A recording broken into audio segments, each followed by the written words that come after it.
읽겠습니다. 스스로 부한 채 하여도 아무것도 없는 자가 있고 스스로 가난한 채 하여도 재물이 많은 자가 있느니라. 사람의 재물이 자기 생명의 속전일 수 있으나 가난한 자는 협박을 받을 일이 없느니라. 의인의 빛은 환하고 빛나고 환하게 빛나고 악인의 등불은 꺼지느니라. 아멘. 의로움과 재물이라는 제목으로 말씀의 은혜를 나누고자 합니다. 지금 13장에서 잠언 13장에서는 의로움의 구체적인 측면들을 나타내고 있습니다. 우리가 이제 의롭다, 이제 하나님의 의를 이야기했을 때 사람이 하나님의 자녀가 되어서 그 완전한 하나님 자녀답게 되는 것, 이것을 이제 의롭다라고 이야기를 하고 이제 그 순간을 이제 부활이라고 이야기합니다. 그래서 지금 우리가 살펴보고 있는 이 본문에서는 사람이 하나님의 의를 덧입게 되고 점점점 의로워지면 총체적으로 우리들에게 이제 변화가 일어나는데 그 의로움이 구체적으로 우리들에게 어떻게 나타나는가 하는 것을 지금 보여주고 있습니다. 우리가 읽은 7절에서 9절까지는 바로 이 의로움을 재물과 연결지어서 우리에게 말씀하고 있습니다. 7절에서 스스로 부한 채 하여도 아무것도 없는 자가 있고 스스로 가난한 채 하여도 재물이 많은 자가 있다.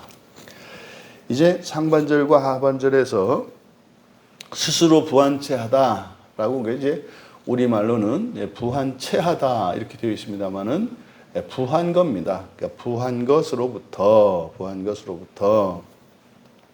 아무것도 없는 자가 있고, 그러니까 얻는, 여기서 이제 얻다라고 하는 동사는 이제 동사가 생략되어 있기 때문에 여기서는 스스로 부한 채 하여도 아무것도 없는 자가 있고, 그래서 아무것도 없다라고 하는 것은 그 부로부터 얻는 것인가, 부로부터 그 부의 유익을 하나도 누리지 못하는 걸 말합니다.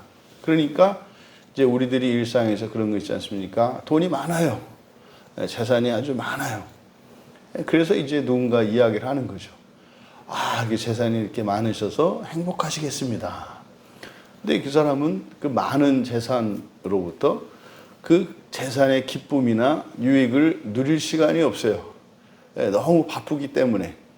바로 그걸 이야기하는 겁니다. 그러니까 여기서 부한 채 한다라고 하는, 여기서 우리말 성경으로는 부한 척하지만 뭐 아무것도 없는 뭐 이런 의미로 이야기한단 말이죠. 그러니까 부하지 않은 사람이, 재산도 없는 사람이 마치 재산이 있는 척하는 거, 이렇게 이제 우리들이 오해하기가 쉬운데 그것이 아니라 여기서 스스로 부한 채가 아니라 스스로 부한 겁니다. 스스로 부한 것으로부터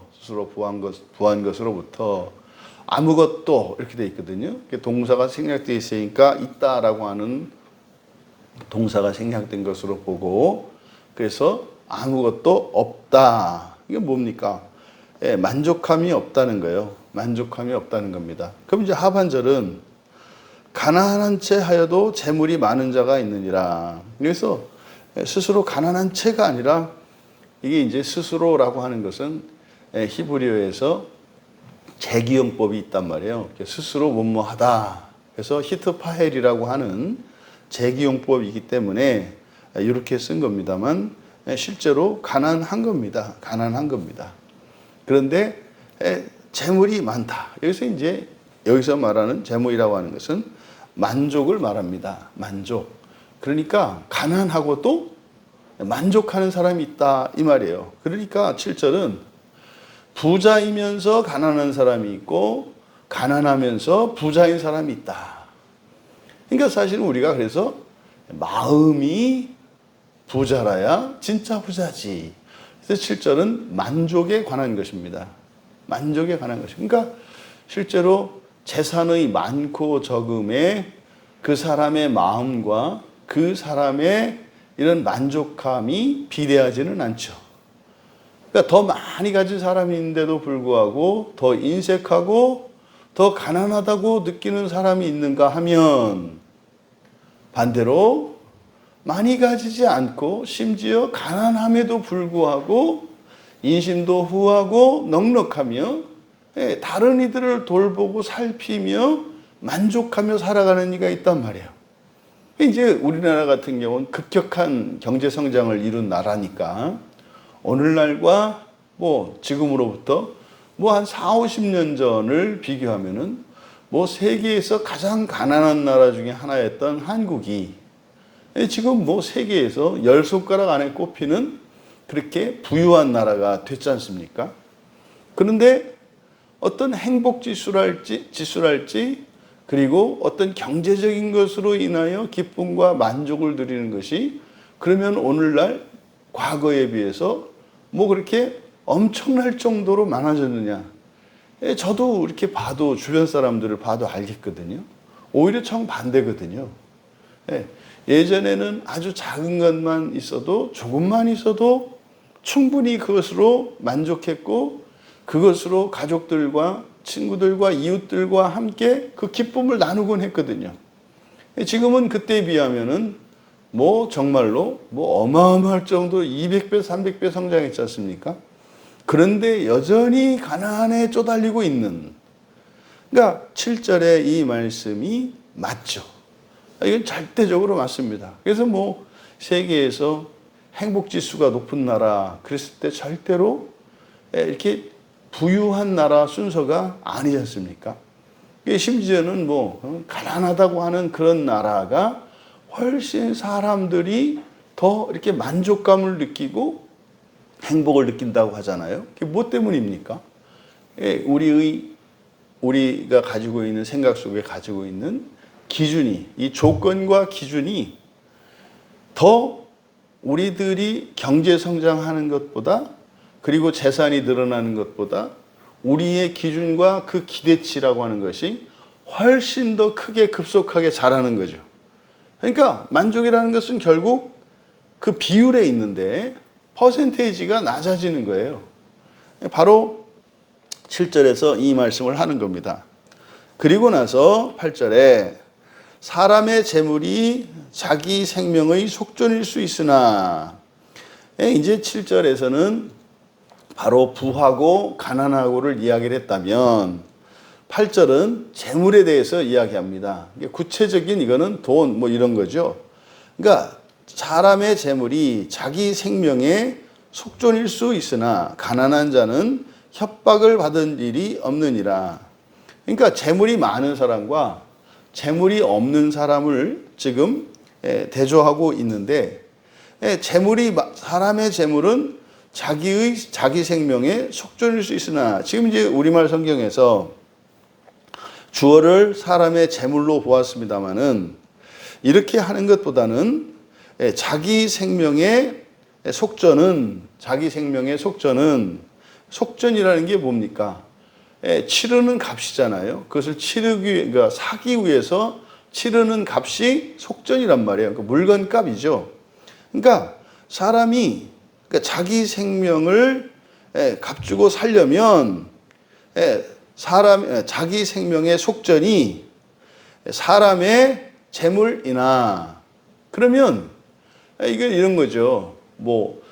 우리가 아파가지고 치료를 받으려면 그 치료비가 들지 않습니까? 바로 그걸 말하는 거죠. 그래서 자기 생명의 속전은 재물. 이때 사람은 이쉬입니다. 이쉬. 그러니까 신자에게 있어서 이런 자기 생명의 속전이 재물이나 그러니까 사실은 우리들의 속전은 뭡니까? 그리스도의 대속의 피 아닙니까? 그런데 바로 우리들에게 실제 속전이 되는 것은 그리스도의 피고 예수 그리스도가 우리의 생명의 속전이 됐지 않습니까? 근데 재물이라고 하는 것은 완전한 속전이 될 수는 없어요. 다만 거기에 쓰일 수 있을 뿐이다. 이런 의미가 되는 거죠. 그래서 가난한 자. 그런데 이 재물이 있으면 우리의 생명을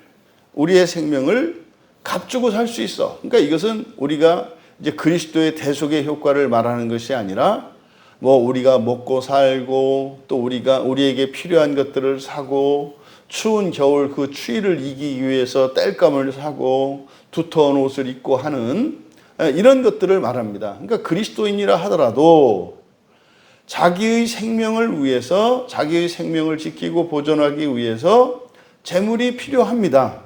그러니까 유익이 있다 이 말이죠. 유익이 있어요. 그런데 여기서도 마찬가지 가난하다라고 하는 이것도 거듭난 사람이면서 가난한 거예요. 그러니까 신자가 부유한 신자, 가난한 신자를 대조하고 있는 겁니다. 그러면 가난한 자, 신자이면서도 가난하다라고 하면은 생명의 속전이 재물인데 없잖아요.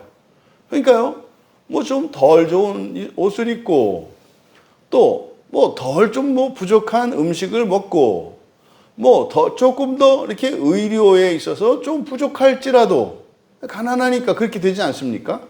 근데 대신 뭐 한다라는 거예요? 협박받을 일이 없다라고 하는 게 뭡니까? 없어서 편한 것도 있다 이 말이에요. 그러니까 재물이라고 하는 것은 있으면 있는 대로 소용가치가 있어요. 근데 그것이 우리의 생명의 속전이 되기는 합니다만, 그런데 이슈가 되는 것, 다시 말해 신자가 되고 거듭난 사람이 되는 것은 돈으로 되는 것이 아니라 그것은 사실상 뭡니까? 그리스도로 말미암잖아요. 그러니까 예수를 믿는 신자들 가운데 부유한 사람이 있고 가난한 사람이 있어요. 그러면 부유한 사람은 그 재물을 가지고 재물의 어떤 유익과 이런 효과들을 더 누릴 수 있다는 점에서는 틀림이 없어요. 그런데 왜? 생명의 속전이 재물이니까. 우리가 이 세상을 살아가는데 재물이 유익을 주고 필요하니까. 하지만 우리가 그것이 없다고 그래서 우리의 생명의 속전이 없는 것은 아니죠. 왜냐하면 그리스도께서 교회 안에 있는 가난한 자나 부유한 자나 모두의 속전이 되어 주시기 때문입니다. 그러니까 그러니까 생명의 속전이 되는 것이 재물이긴 합니다만, 이때 재물이 역할하는 그 속전은 완전하고 전체적인 속전이 되는 것은 아니고 부분적이다 이 말이에요. 부분적이고 또 이거는 제한적으로 항상 돈으로 해결되는 것이 아니잖아요. 마음에 근심이 있을 때 그게 돈으로 물론 될 때도 있죠. 생각해 보니까 마음에 근심이 있어도 돈이면 해결될 수 있는 근심이 많을 것 같아요. 그런데 억만금으로도 안 되는 그런 게 있단 말이에요. 그러니까 재물은 분명히 유익합니다. 그러니까 크리스찬들도 다 부자가 되기를 원하잖아요. 가난하면 너무 힘들어서 하나님께 도움을 청하잖아요. 하지만 거듭난 사람으로서 부자든 그러니까 재물을 많이 가지고 있든 적게 가지고 있든 기본적으로 우리의 생명의 속전이 되어 주신 예수 그리스도로 말미암아 우리의 구원에는 아무 문제가 없어요. 단지 살아가는 동안 좀 더 풍족하게 살아가고 좀 더 이렇게 좀 불편하게 살아갈 뿐이라는 거죠. 근데요, 많은 재물을 가지고 있으면 있는 대로, 가난하면 가난한 대로의 유익이 있고 또 결핍이 있다는 거죠. 그러니까 재물이 아무리 많다고 해서 모든 것이 그리고 항상 좋은 것은 아니다. 그러니까 지금 여기서 뭘 가지고 비교합니까? 재물을 많이 가지고 있으면 그 재물을 지키기 위한 걱정이 있다는 거예요.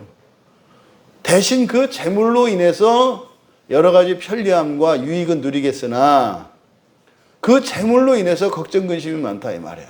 그러니까 실제로 그렇잖아요. 여러분들이 뭐 갑자기 현금이 생겨가지고 말이죠. 집에다가 뭐 하루를 묵혀야 되는 거예요. 뭐 어마어마할 정도로 말이죠. 그러면은요, 그 현관문의 그 안전장치가 이게 확실한가? 이런 생각이 드는 거예요. 평소에는 아무 걱정 없이 그냥 뭐 문 잠그고 밖에 나가던 사람이 집에 이제 엄청난 현금을 하루를 탁 싸놓아야 되면은 그 나가려고 하는데 아무도 신경 쓰이는 거예요. 그래서 그냥 회사에 전화해서 오늘 제가 사정이 있어서 그냥 오늘 휴가를 좀 내야 되겠습니다. 그러고 이제 하루 종일 지킨다는 거 아닙니까? 그러니까 차라리 그게 없었더라면 그냥 내 일상을 지키고 살아갈 텐데 말이죠. 그러니까 가난하면 또 가난한 대로 유익이 있다 이 말이에요. 이게 뭡니까? 아니 그 돈 잃어버릴 걱정, 또 뭐 어디서 써야 될 걱정 이런 게 없다고 이야기를 하는 거죠. 그러니까 8절에서 하는 이야기는 돈? 있으면 좋다 분명히. 근데 있으면 좋은 것만 생기는 것이 아니라 그것으로 인해서 없을 때 없던 새로운 번거로움과 또 다른 불편함이 생긴다는 거예요. 이 세상은 다 그렇습니다. 나쁘기만 한 것도 없고 좋기만 한 것도 없어요. 나쁜 것으로도 얻을 수 있는 유익이 있고 좋다고 생각하는 것들로도 또 우리가 잃게 되고 또 그것으로 인해서 결과되는 나쁜 일도 생기는 겁니다. 바로 이걸 말하는 거죠. 그러니까 가난이라는 것도 그렇다는 거예요. 그래서 가난의 불편함만 있는 것이 아니라 가난의 유익도 있다. 그러니까 절대적으로 우리에게 선하고 절대적으로 그래서 우리가 추구해야 될 것은 이 땅의 것이 아니라 하늘의 것이다. 이것을 가르쳐 주는 거죠. 이 땅에 있는 모든 것은 다 이렇게 밝고 어둠이 있습니다. 장점과 단점이 다 있다 이 말이에요. 있으면 있는 대로 좋은 게 있고 없으면 없는 대로 좋은 게 있고 반대로 없으면 없는 대로 나쁜 게 있고 있으면 있는 대로 나쁜 것도 있다 이 말이죠. 그러니까 뭐 하지 마라. 이 세상 것에 또 이 세상의 어떤 상황에 너무 매이지 마라 이 말이에요. 또 여러분들이 사람들로부터 인정받고 사랑받는다. 좋죠. 그런데 인정받지 못하고 사랑받지 못하면 어떻게 됩니까? 시간 마음대로 쓸 수 있고요. 번거롭게 사람들하고 이렇게 인간관계 얽혀서 뭐 이렇게 피곤한 인생 살지 않아도 되고요. 장단점이 다 있다 이 말이에요. 다만 중요한 것은 내가 무엇을 원하는가예요. 하지만 그렇게 되지 않았다 할지라도 다시 말해 내가 소원하는 것을 이루지 못했다 그래서 소원한 것이 이루어질 때까지 내 행복이 담보 잡혀 있거나 그 소원이 이루어지지 않을 때는 불행하고 소원이 이루어지고 나서야 행복해지는 것은 아니다 이 말이에요. 바로 앞에서 우리에게 교훈했던 게 뭡니까? 소원을 가져라. 소원을 가져라. 하지만 그 소원을 가졌으면 결단을 해라. 그냥 될까? 뭐 이러지 말고 그것이 정말 나의 소원이거든. 그를 결단하고 실천에 옮겨라. 이게 부지런한 거라 그랬잖아요. 하지만 이제 여기서 재물과 연결지었을 때 여기서는 재물이겠습니다만 재물 자리에 다른 것이 들어갈 수 있잖아요. 뭐 인기라든지 명예라든지 이런 게 얼마든지 들어갈 수 있다 이 말이죠. 소원을 품고 그것을 이루기 위해서 결단하고 실천하고 살아라. 다만 그것이 꼭 이루어져야만 네가 만족하거나 행복한 것이 아니다. 그것이 이루어지지 않으면 네가 불행하고 괴롭고 슬픈 것이 아니다. 라는 것을 가르쳐주고 있습니다. 9절에 의인의 빛은 환하게 빛나고 악인의 등불은 꺼지느니라. 그러니까 여기서 이제 의인과 악인으로 대조하는데 여기에서 의인은 무엇과 연결짓고 있어요? 재물과 연결짓고 있다고요. 그래서 재물과 의라고 한 것이 바로 이겁니다. 그러니까 의로운 자는 재물을 놓고 보았을 때 의로운 자는 많고 적음에 있지 않다는 거예요. 그러니까 이게 유대인들이 가지고 있었던 이 재물관이 잘못된 것임을 가르쳐주는 결정적인 본문이에요. 여기. 그러니까 의인은 뭐한다? 빛은 환하게 빛난다. 여기서 빛이 환하게 빛난다 할 때 이때 이 빛은 뭐겠습니까? 바로 앞에 있는 그 재물이에요, 재물. 그러면 의인은 어떤 사람이다? 재물이 많던 적던지 간에 기뻐하는 사람, 빛나는 사람 이런 뜻이에요. 근데요, 반대로 악인은 사악한 자죠. 사악한 자의 등불은 꺼지느니라. 이게 이제 앞에 7절에서 이야기했던 것처럼 막 아주 부유한 사람인데도 불구하고 마음이 가난해. 부유한데도 불구하고 어두워. 이것을 바로 악인의 등불은 꺼지느니라. 이 등불과 의인의 빛이라고 하는 것은 가지고 있는 재물이에요. 그러니까 빛이 빛나는 것은요, 많고 적음에 있는 것이 아니라 그 빛이 강하고 약함에 있는 거죠. 보세요. 여러분들이 밤하늘에 떠 있는 이렇게 별들을 봤을 때 밝게 빛나는 별이 있고 희미한 별이 있잖아요. 물론 뭐 실제적으로는 되게 희미한 별은 멀리 있으니까 그렇고 빛나는 별은 가까이 있으니까 이제 그렇겠습니다만 빛 자체로만 보면 빛의 밝기가 강해야 되잖아요. 크다고 해서 밝게 빛나는 게 아니라 빛의 밝기가 밝아야 한다 이 말이에요. 그러면은요, 재물뿐만 아니라 여러분들이 가지고 있는 재능이나 또 여러분들이 가지고 있는 지위나 또 여러분들의 처지나 이런 것을 재물의 자리에 얼마든지 넣을 수 있다 이 말이에요. 그러니까요, 얼마나 높으냐, 얼마나 많으냐, 얼마나 뛰어나냐 이것이 중요한 게 아니고 빛나는 게 중요하다 이 말이에요. 빛나는 게 뭡니까? 그것이 여러분에게 기쁨이 되고 만족이 되는 거예요. 그것이 의미가 되는 거예요. 그렇지 않습니까? 여러분들이 가지고 있는 모든 것들을 여러분들이 기뻐하십니까? 만족하십니까? 그것 때문에 감사하십니까? 의인은 어떻다라는 겁니까? 현재 자신이 가지고 있는, 현재 자신이 처해 있는 이것이 항상 기쁘고 감사한 상태가 된다는 거예요. 의인은 그렇게 해라가 아니라 그럴 수 있다라는 거예요. 악인은요, 가져도 그게 안 된다는 거예요. 그러면 우리의 신앙을 볼까요? 우리가 예수님을 믿는 그런 신앙을 가지고 있어요. 그것이 말입니다. 얼마나 오래됐느냐, 또 얼마나 이렇게 성경의 지식을 많이 가지고 있느냐, 절대 그것이 그 사람의 기쁨과 만족에 영향을 끼치는 게 아니라는 것을 우리는 요한복음에서 생생히 보고 있잖아요. 생생히 보고 있잖아요. 그 맹인이라고 하는 신분도 낮고 신체적으로 또 장애가 있던 사람과 뭐 지식적으로나 인격적으로나 사회적으로나 모든 면에서 다 가진 것 같은 그 바리새인. 그러니까 지금 여기서 말하는 의인과 악인의 대조라고 하는, 여기서 악인은 누굽니까? 요한복음에서 이야기하는 바리새인이에요. 여기서 말하는 의인은 누굽니까? 예수님을 메시아로 믿고 영접하고 예수님께 경배한 사람이에요. 여러분, 그리스도인은 이런 겁니다. 세상 사람들보다 더 많은 것을 가지고 있고 더 뛰어난 능력을 가지고 더 많은 일을 하는 사람이 아니라 조금 가지고 있고 작은 능력으로 뭐 더 작은 일들을 할지라도 빛나는 사람들입니다. 빛나는 사람들입니다. 그래서요, 가난한 자로 부한 자를 부끄럽게 하고 말이죠, 약한 자로 강한 자를 부하게 하시는 것이 하나님의 구원의 능력인 것이거든요.